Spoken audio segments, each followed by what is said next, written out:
Hello, thank you for joining us over here at Studio 366. I am Jeremiah, the In-Studios Director, here with Kasey, Rausch, and, remind me, one more. Richard Burgess. Richard Burgess, Yes, phenomenal. sir. Thank you so much for being here. They just played live over the radio tonight in the studio. Absolutely phenomenal. Genuinely amazing performance. And we have them here to pick their brains a little bit and get to know them more as we've gotten to know their music. So I'm just curious, how did the musical journey start for both of you? For me, I come from a long line of music makers. Fifth generation is at least, as far back as I know, could be more than that. So it was never anything that was pushed upon me, however. It wasn't like it's a family band and you will play this. No, it was just accessible, available to me, and it was jump in and do it or don't. We don't care, but if you do, here's what you missed kind of thing, you know. So. Wow, yeah. So it was just kind of, it was kind of like the world that you just grew up in, was musical and whatnot. Yeah, I don't ever remember a time where there wasn't music in my life. Phenomenal. And Yeah. what about you? Yeah, I just remember always just banging around and making noise on everything I could find, and I think finally annoyed my parents enough where they put an instrument in my hand at least. Yeah. Yeah, and so that was it. I really, I just was like a sponge with sounds and music as a kid. It wasn't like it was my parents were big musicians or there was any lineage that way. It was just, I was just open to it somehow.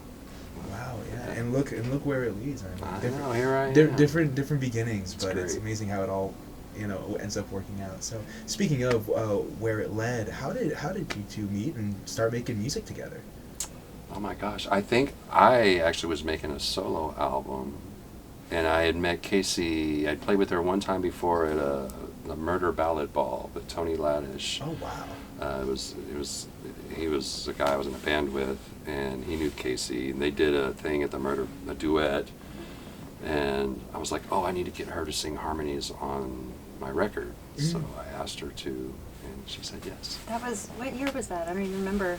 2013, Okay. or maybe it was somewhere around there. I don't Maybe know. a little, yeah. And then Could've been in earlier. 2013, we then ended up doing a little kind of doo-wop band together. Yeah, the called the K-Tells. K-Tells. My sister was involved in that. What? That is so cool. It was rad. And that we never got out of the basement with that one, but at the same time, we shortly after we started a honky-tonk band called the Naughty Pines, and Yeah. that went on for about 12 years only. Well, that's where we became family. Yeah, that's right. Wonderful. Yeah. That's amazing to hear. Yeah. Well, I'm glad that you two did end up making music together so that we could get to listen to it tonight. Really a pleasure. Speaking of the music, I'm curious. I know that a lot of them were originals. How does that, when that music is happening or is being created, what is the process? Where does it start? Where's the beginning and where's the end with that? Well, I used to just wait for something to come to me, and then I'd spit it out, and there it was, and I wouldn't do much work on it after it was just there.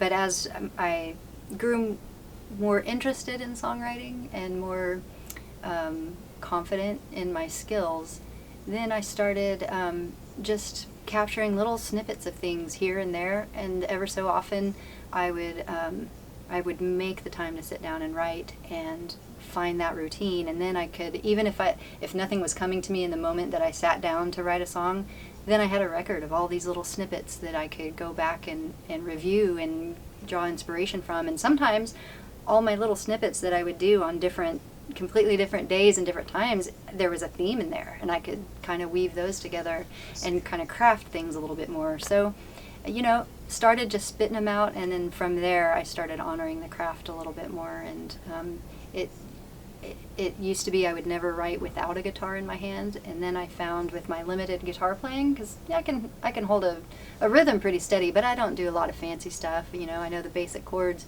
so I felt like that was kind of keeping me in a box. So then I started writing without a guitar in my hands, and I could hear the melody more, and sometimes I would even need a little assistance to find, where is this? And so yeah, it's kind of all over the place, but definitely I focus more on craft now than I used to. I see. So it's been that itself has been a journey, and Yeah. it's just writing the process and whatnot. Mm-hmm. Because oftentimes it's different for everyone. But there's this air of just kind of sitting down and seeing what's going to happen for the sake of sake of expression, and oftentimes as the listener, you're listening to something and you get a certain message, or you receive something from the music, and I think a lot of times we wonder if that's intentional or not. I know that a lot of times from what I've heard from artists is that it just kind of happens. What do you hope that the music does once it reaches the listener's ear? That's a great question, because it's something that I've really put a lot more intention since I began more crafting, and rather than just spitting something out. And as I've gotten older, I'm very conscious about how I'm making somebody feel. And of course I can't control how anybody else feels when they hear my song, but is this going to make them feel stabbed and retreat, or is this something that feels like it's opening and maybe relatable to that degree? So yeah, I hope that my music these days is something that, even if it's a sad song, it's offered in a way that is more opening rather than shutting down, Right, absolutely, which is great. We could always definitely use more of that in our art, in our world. This is folk country. Yeah. I remember that you said that it was kind of what surrounded you and growing up and whatnot. What do you enjoy specifically about playing this music and about this genre that enables you to come and do such a performance such as this?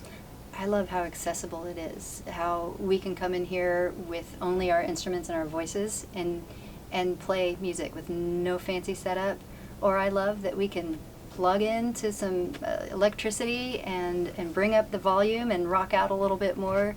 I love that we can just sit in the basement and rehearse this music and still have just as great of a time as if we're on a stage playing to a couple hundred people or whatever.